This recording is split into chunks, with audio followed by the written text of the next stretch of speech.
Story, interview with Doug Wead, author of an authorized biography, Inside Trump's White House, the real story of his presidency, Impeachment Implosion, and finally, Leftist Tyranny in America, 2 news stories. And I'll tell you why these stories matter to you. Stay tuned.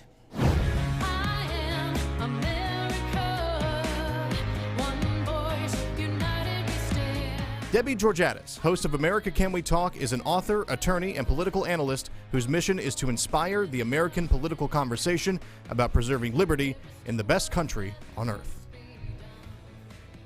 Hi there, and welcome to America Can We Talk. Again, I'm Debbie Georgatos, and welcome to today's First Five. I want to tease a show I'm going to do 1 week from today, and that will be on Tuesday, December 3rd. So after Thanksgiving, we have a guest joining us to go over a story I'll just tell you a little bit about right now. There has been a discovery with respect to the accessing of the voter tabulation software in voting machines in Texas, in Dallas, in Texas, and around the country that truly has the capacity not only to change votes once they have been cast by voters, but also the evidence that we'll talk about next Tuesday shows that that actually has already occurred. To understand precisely what we're talking about, I want to urge you to read 2 things. One is there's an article that is on our website, americacanwetalk.org. On the homepage, under shows, drop down to list of links. It's called Election Fraud on a National Scale.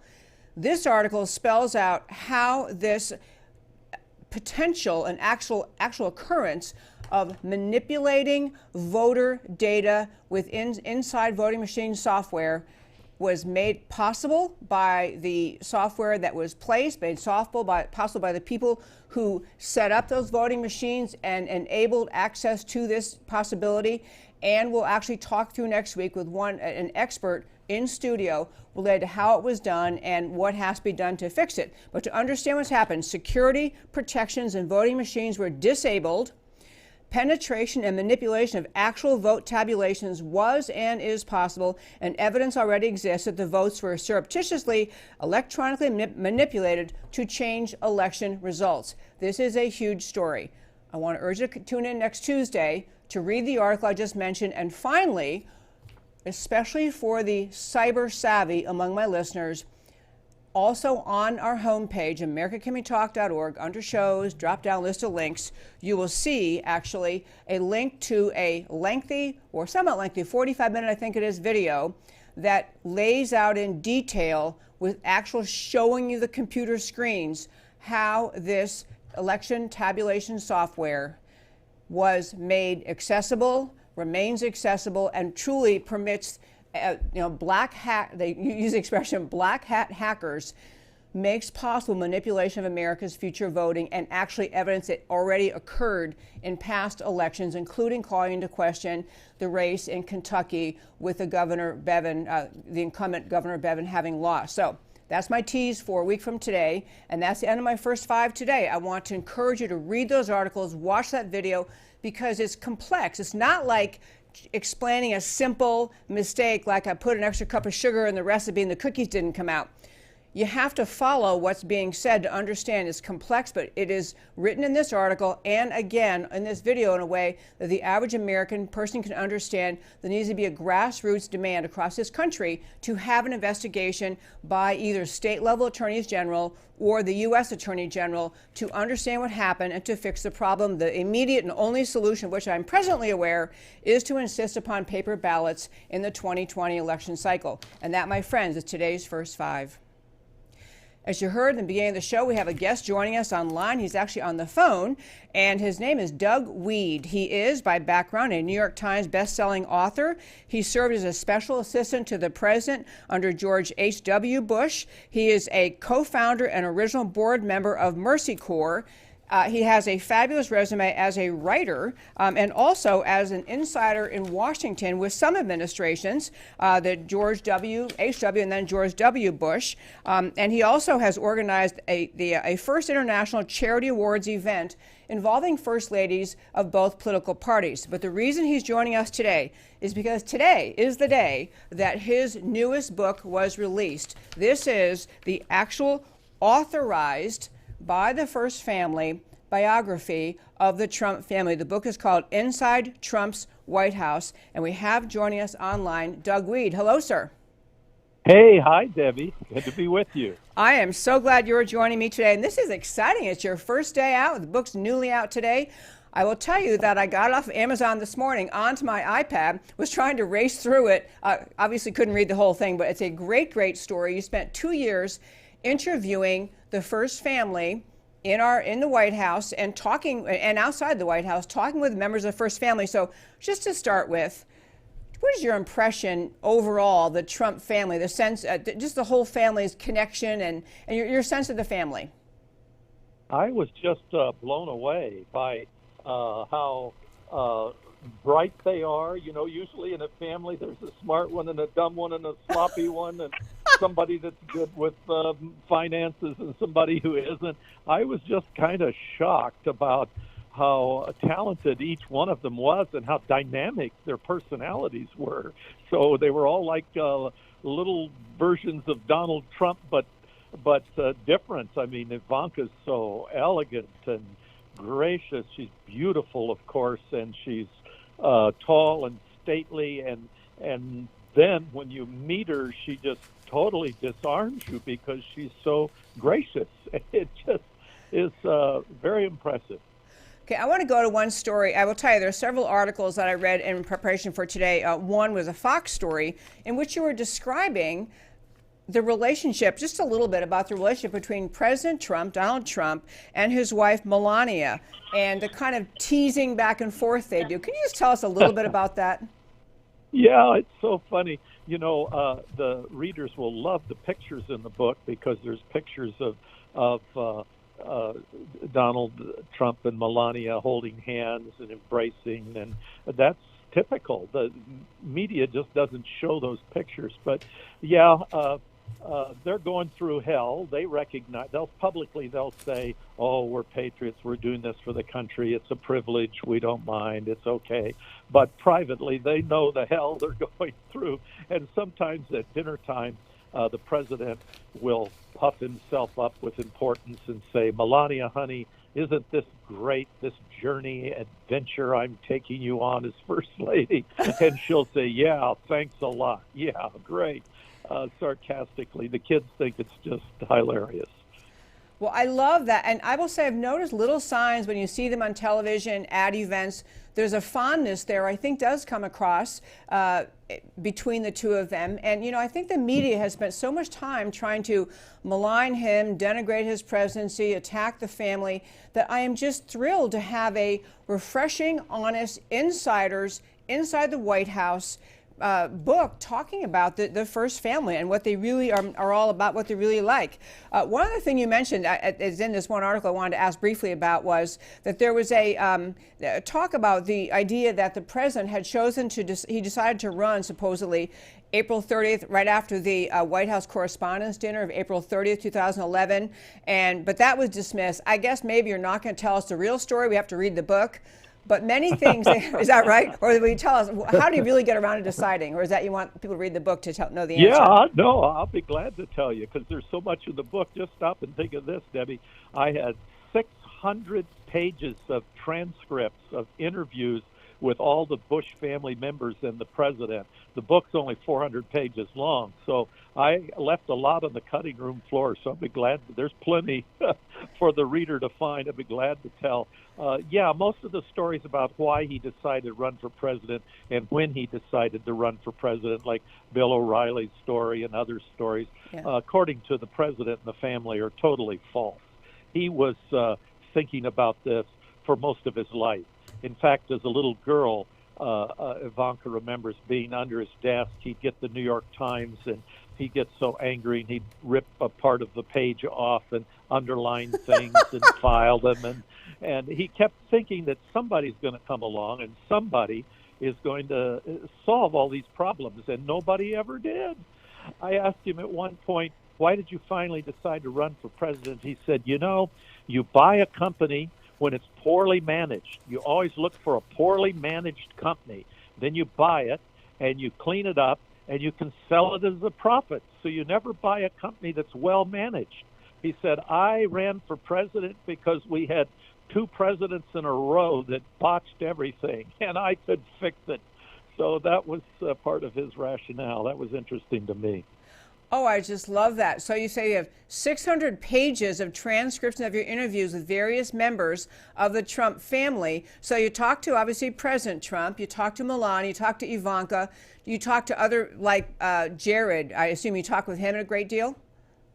I did not talk with Melania. I talked with all of them but her. I talked with Tiffany. I talked with Jared and Ivanka. Jared is so enigmatic, absolutely fascinating, the stories that I got from Jared Kushner. He is a brilliant man. Yeah, I know. I'm actually aware he's a very, very bright man. I also want to call attention to our readers. And again, I think it's on our website. But you also have a column out, I guess it was on Town Hall a few days ago, on this Thanksgiving, thanks to a president who has given us peace and prosperity. What a great tribute to what President Trump has actually done for our country, captured in just this one Town Hall article. But the other reason I wanted to have you come on today was I'm understanding that because you have a book coming out today that's really very positive about President Trump and the First Family, you've actually received some menacing threats. Can you tell our listeners about threats to you because of this book? Yeah, that's amazing to me because, Anonymous can write a book. All these people can write books with the hearsay and anonymous sources and no citations. So I write a book that's completely and thoroughly documented and tells about the children and all that's going on inside the White House and the private quarters of the White House. And about a month ago, I guess it was, I'd have to look it up online to see when, I got a death threat.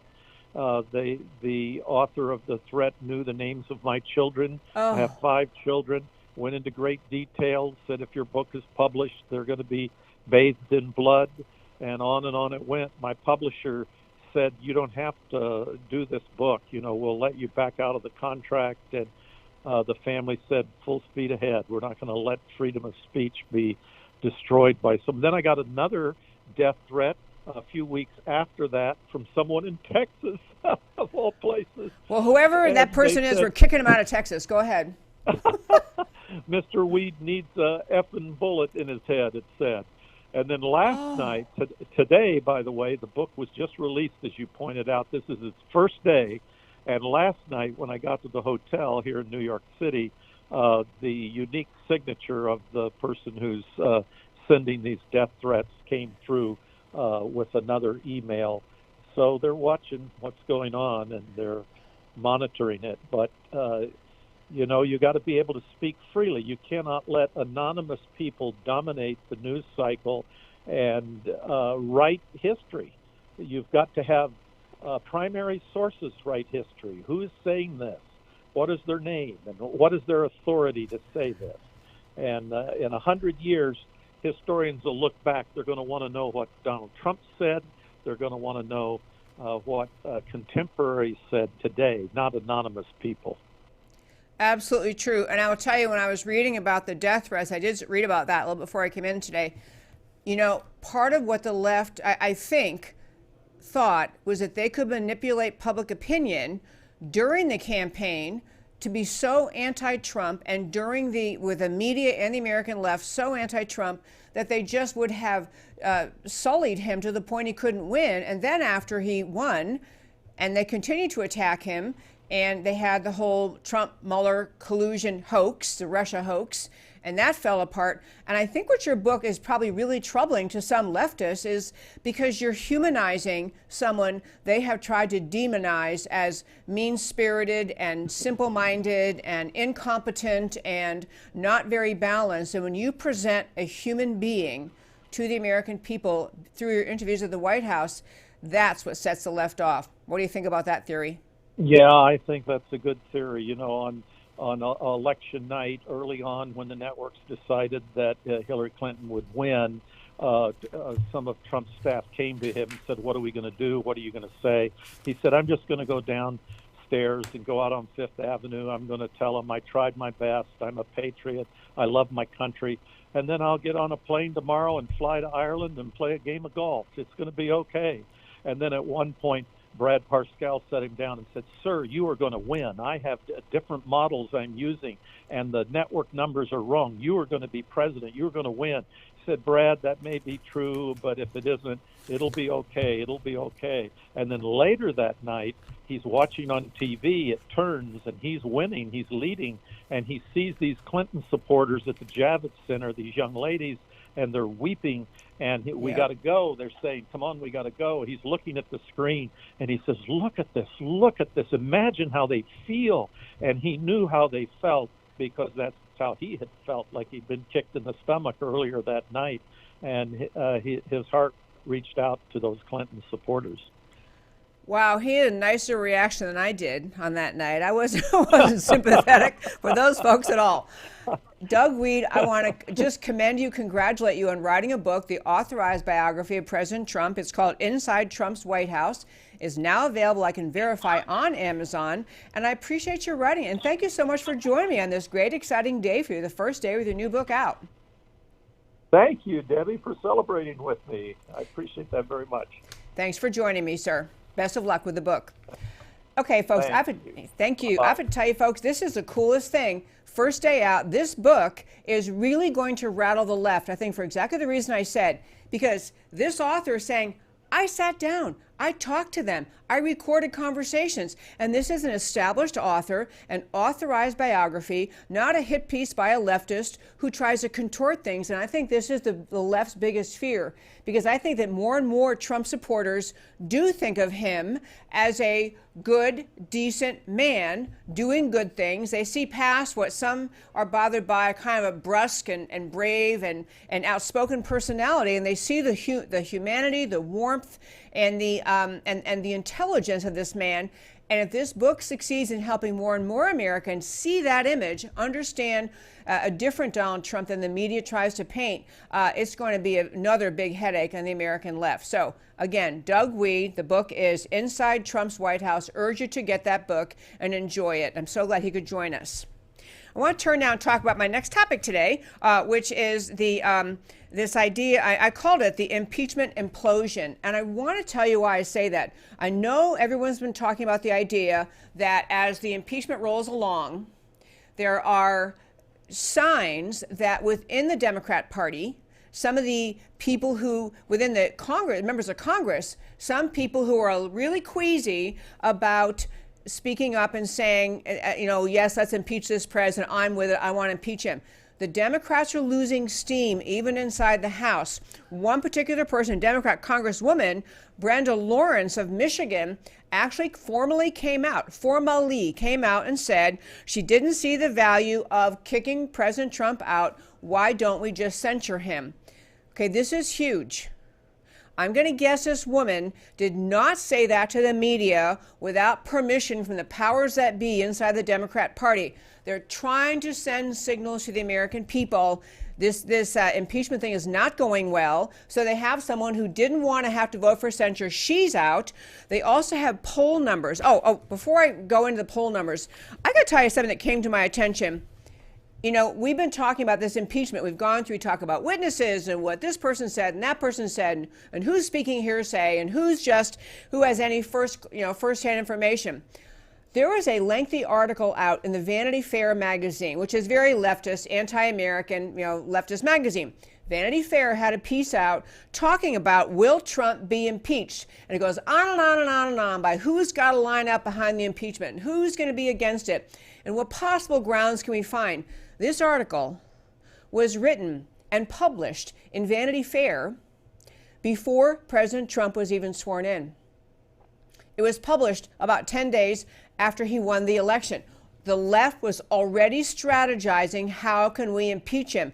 And I raise that just to say many alleged thought leaders, and I use that term loosely, referring to leftists, thought leaders have decided early on, some way we're going to get this guy. They didn't even have a basis for it yet. And in November 2016, they have no basis for it now. But we're determined to get him. But back to where we are, why I say the Democrats' impeachment is imploding. We have poll numbers going all in the wrong direction for the Democrats. We have the number of Democrat voters saying they're paying close attention drop by 5 percentage points. Independent and GOP voters who report that they are paying close attention is also dropping. Now only 59% of independent voters, and they're just saying they're paying attention. They're not saying they're watching these proceedings, and they're not saying they're watching because they support it or don't support it, but the number even paying attention to it is going down.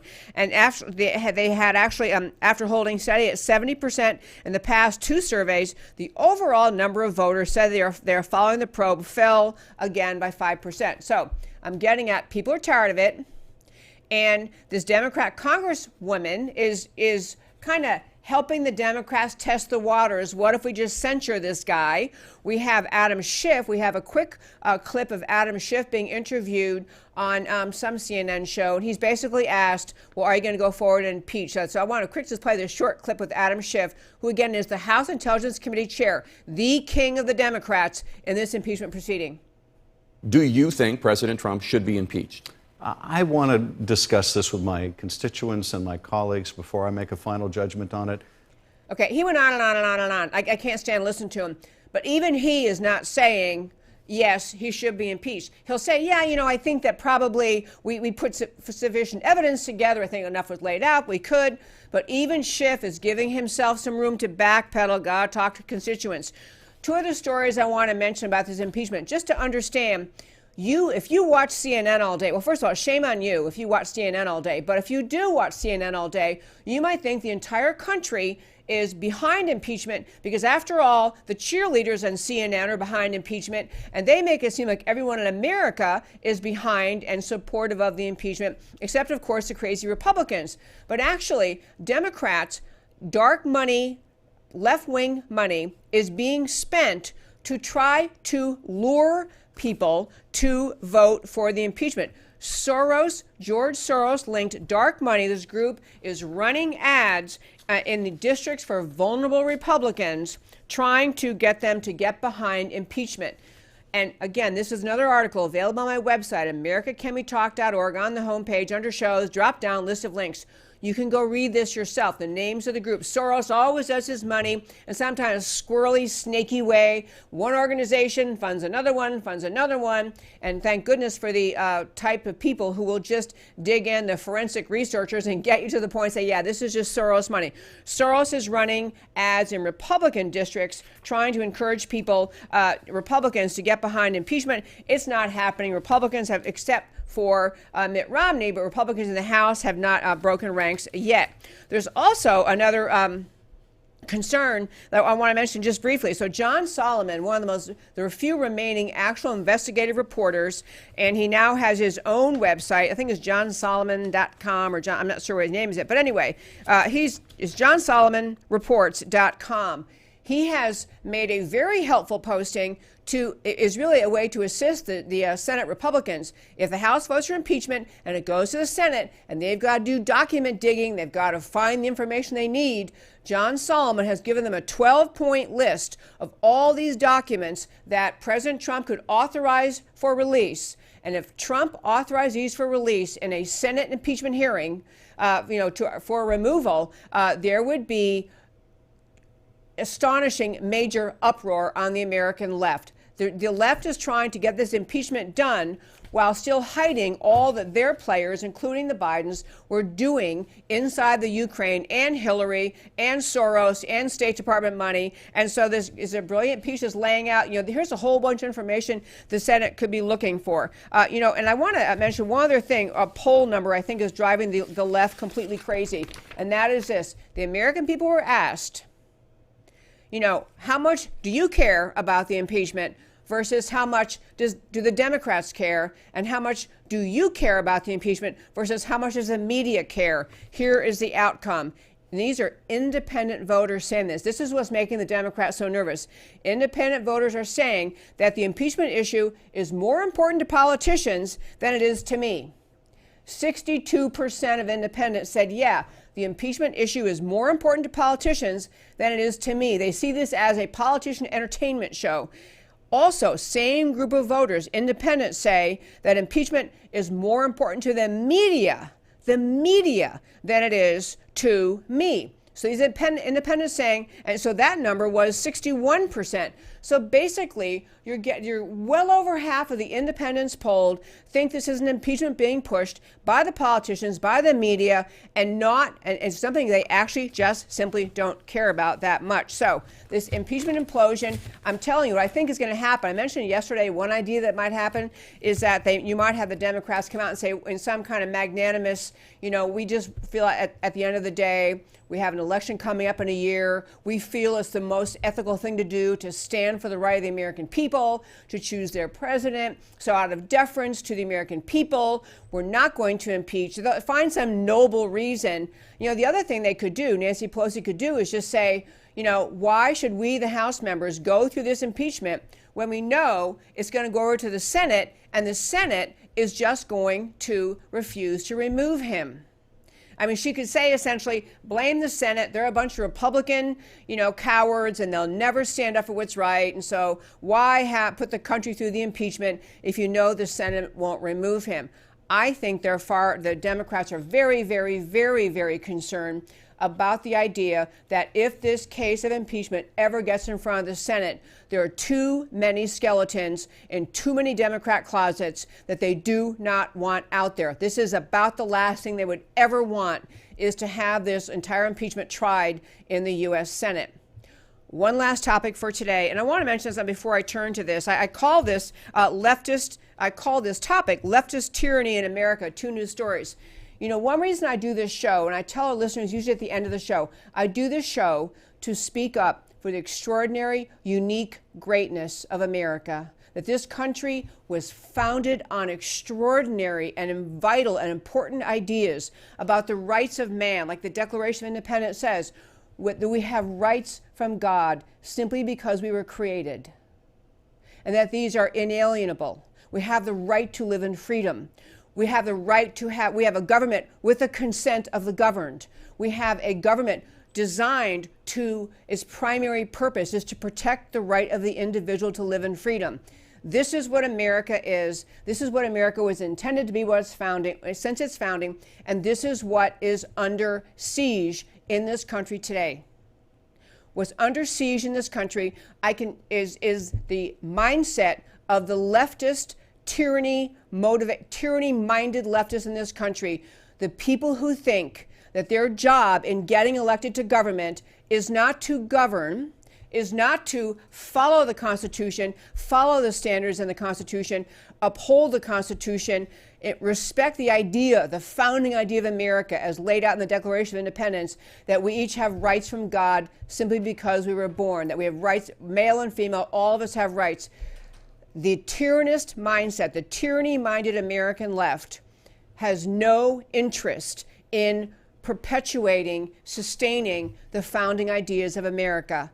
The American leftists, and I'm not talking about every Democrat, I'm not talking about, your grandmother down the road who's always voted Democrat because, the little guy or unions or whatever reason. I'm talking about the leftist mindset that has captured much of the American left that is truly tyrannical, that does not see its job to uphold your rights, to respect the Declaration of Independence, to respect the Constitution, but instead they see their mission in running for office and their mission in being in office to force their will on the American people. That's what Obamacare was when the Democrats had control of the White House, the Senate, and the House. They forced socialized medicine down the throats of the American people because they could. This is the mindset of a leftist. You work to push the left-wing, government-controlled society vision because you think, as a leftist, you're smarter than everybody else, you're entitled to rule, you're entitled to force your values and your vision for America on the American people, and the last thing you want to do is have to listen to the American people. So when I talk on this show about preserving America, I'm talking about preserving the America that was envisioned by the founders, that says you have the right to live in freedom. And the reason I do this show is to make these arguments to the American people, to everyone who listens, everyone who shares this show. And if you love what you hear in this show and you appreciate it and you support it and you send it around to your friends, number one, I ask, share this show, do the active things on social media. Like this page on Facebook, share this page, share these postings. On YouTube, subscribe to YouTube, comment. I love the ongoing comments on YouTube. And also, if you're on Twitter, listening on Twitter, I urge you to be part of the conversation. Retweet, respond. I love this conversation about America. America was founded on this idea of robust political debate about the rights of man. And if you love this show, I'd also ask you to consider supporting it. This show, America Can We Talk, requires funding to continue. I want this show to be on air all of 2020, and frankly, for the rest of my life. I will do this show as long as I'm able to be speaking up for the idea of America, but I do need funding. This show is not free to produce. I've never been paid 1 penny. In the 5 years I did the show on terrestrial radio, on AM radio, or the time I've been doing this podcast. My husband and I have poured our dear-bought treasure into making this possible, and we love doing it, but I do need your financial support. On my website, americacanwetalk.org, on the homepage, there's a donate button. You can hit that button, and you can make a donation via credit card by a recurring donation, a monthly pledge, which is the most extremely helpful to know we have some money coming in, or a one-time donation. But any donation you can make to help this show will be deeply appreciated, because we do need your support to keep the show rolling. And I think you listen to the show because you believe in the ideas I'm talking about, and I'm asking for your support if you can do it. And if you can't support it financially, I still urge you to share it in every way you can. And thanks for listening to that little pitch. Okay, final topic for today, about tyranny in America, and 2 stories. When I say the left is tyrannical, I am not exaggerating when I use that term. I'll give you 2 examples, 2 recent stories. One was in the state of Maryland, where, we right outside of Washington, D.C., Maryland's a left-wing state, Democrat majority state. They're very, very left-wing. So and actually, this is actually in the county. My husband and I moved to Texas from Maryland, and this isn't from a county, in a county near where we live. We didn't live in this county, but we live, relatively near it. So in Howard County, Maryland, and this is not just an issue related to school districts in Maryland. It has direct implications to the tyrannical mindset of the American left. In Howard County, Maryland, the elected school board, so people go and they elect a school board. The elected school board issued a ruling last Tuesday voting to implement a massive 1970s-style busing program. They want to forcibly bus school students inside Howard County to make a more economically balanced school system. So they are busing poorer kids into wealthier areas and students from wealthier areas into poorer neighborhoods. This is a forced busing program passed by the Howard County School Board. They had the first vote, so they knew this was on the agenda. The people showed up at that school board meeting to say, no, don't bus our children. Don't do it. That school board, they held one vote where the motion to get the school board forced busing passed failed, meaning the people opposed to school busing won the argument. The school board voted, no, we're not going to bus. So they had that vote 4-3. So, 4 people to 3 people. So after that vote failed, one of the school board members named Jennifer Mallow said on air, on record in front of people, we need to go back and have a conference. We need to go back and have a conference. She motioned to have a private meeting to get away from the public, the school board in private back room. They go to a meeting. They come out of the meeting. One of the school board members is crying as she came out of the meeting, and she changed her vote to yes. So the school board voted, obviously arm-twisted this one school board member. So now they're going to have forced busing starting in 2020 in this school district in Howard County, Maryland. Understand a few more amazing facts about this unbelievable story. Number 1, the goal of the busing is to balance poverty rates. Even though the school district acknowledged, the board acknowledged, they have no evidence that forced busing or bringing about a balance of poverty rates in these public school populations will in any way enhance the performance of the school students in the lower income areas who are not doing well. No reason to think this plan will work. But they want to do it because they are virtue signaling leftists who think they're proving how much they care about poor people. Second of all, this is a busing plan that will move about 5,300 children around the county to achieve their balancing of poverty rates. They also had, citizens weighing in. They had citizens coming to the school board or submitting a written, emailed or written position on what do you want the school board to do.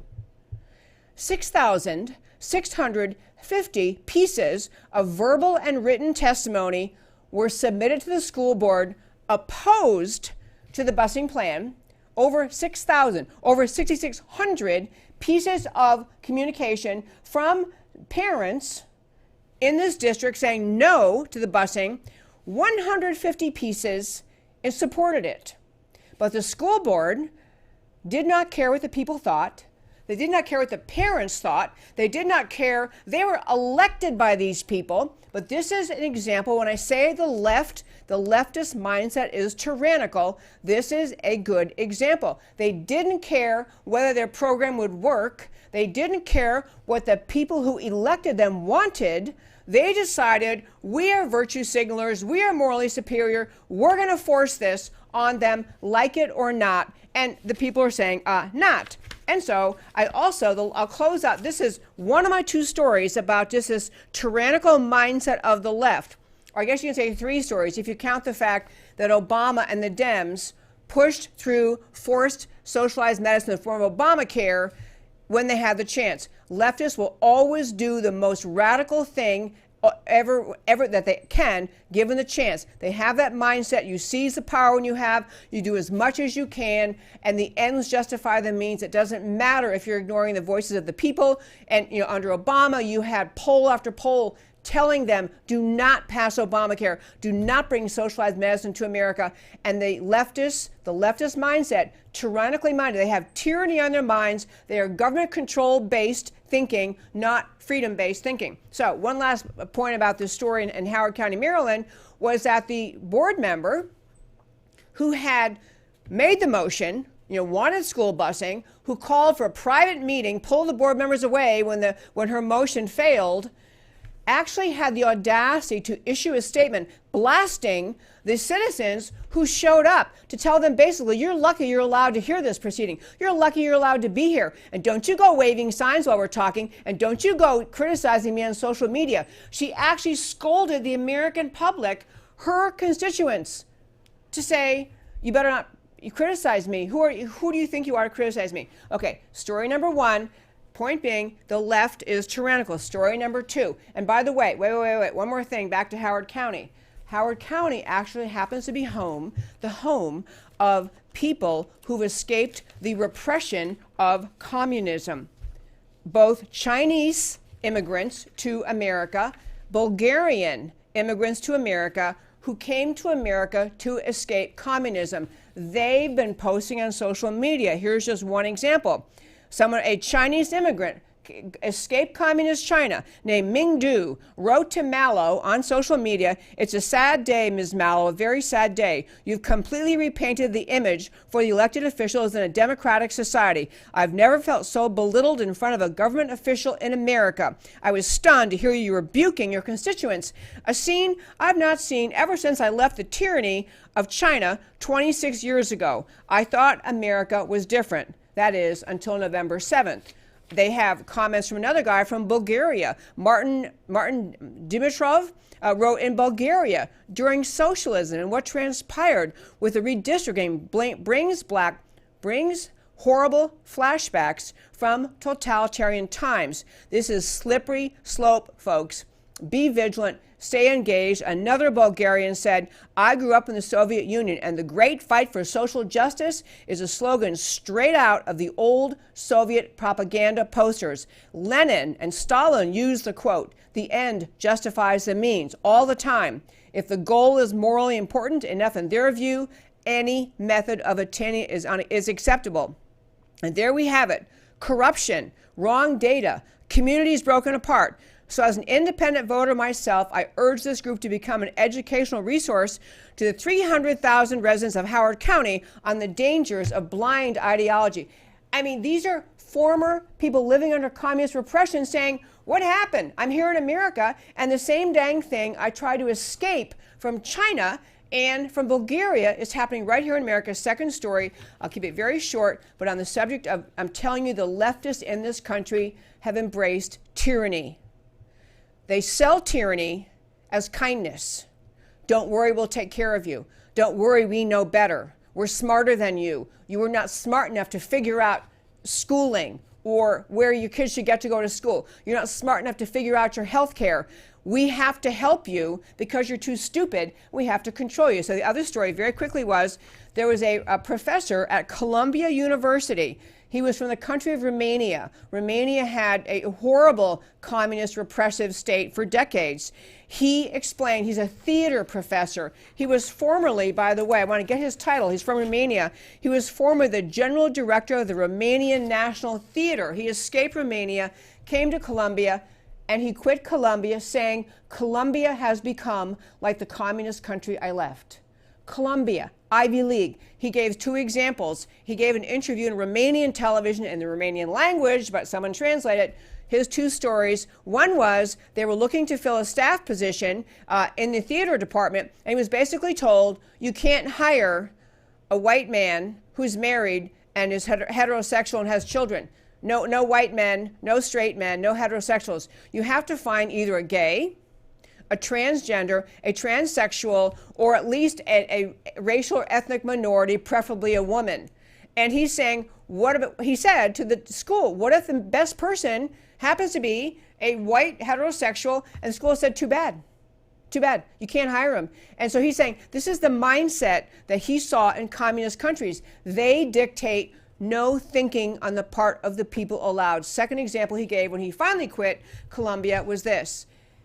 He was doing, which play was it, Romeo and Juliet, I think. He was doing, putting on a performance of one of the, magnificent classics. I think it was Romeo, yeah, it was Romeo and Juliet. So somebody tried out for the part of Juliet, which is, as you know, the girl character, a woman, a girl. So someone tried out for it who was a guy, a male, wanted to play the part of Juliet. But he's saying he's male to female transgender. So it's not really, it's not a woman trying out, it's a guy pretending to be a woman or wanting to become a woman.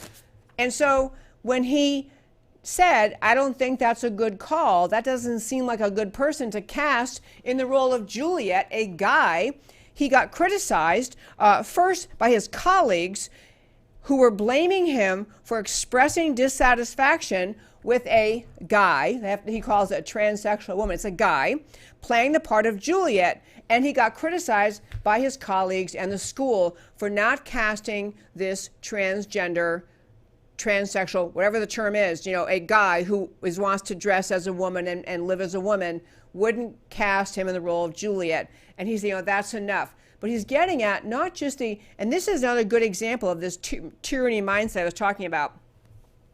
The LGBTQ community in America, went from advocating for the right of same-sex people to get married to the idea where we are today in this country, which is they dictate to everyone, to anyone, what they must think, what they must believe, how they must see transgenderism, what they must believe about transgenderism.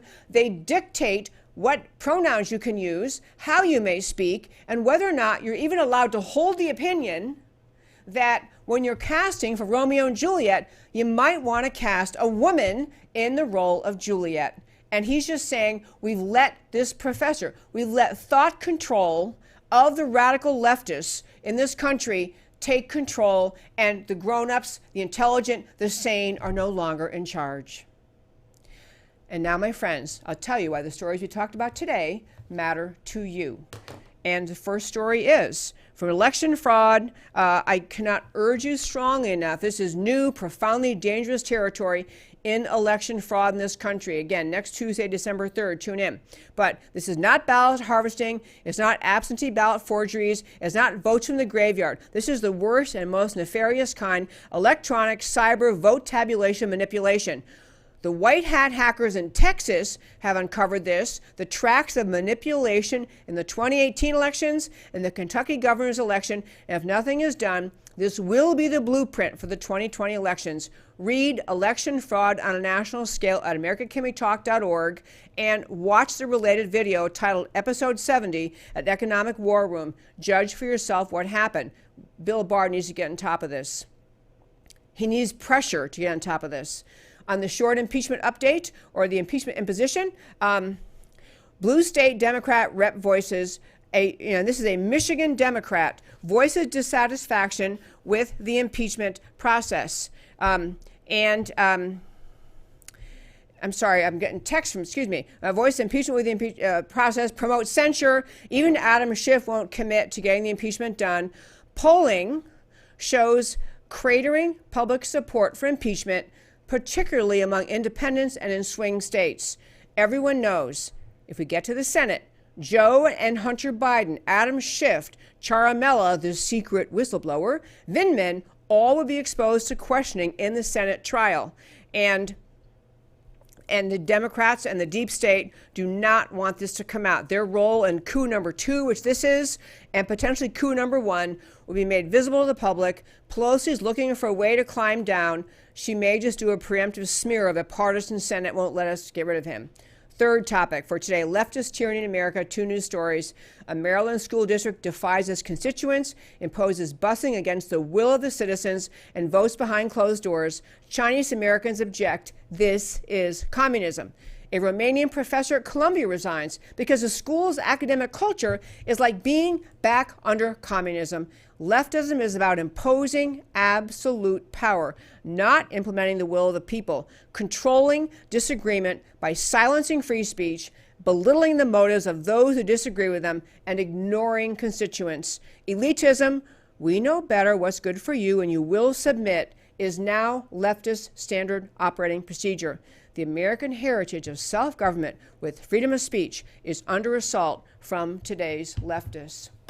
And that, my friends, is America Can We Talk for today. Thank you for listening. Come in every Monday through Thursday, 3 p.m. Central Time.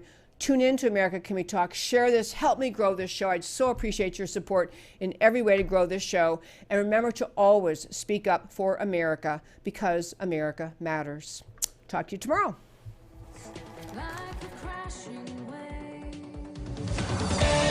Can you hear us now? America, Can We Talk? Truth about America. Can you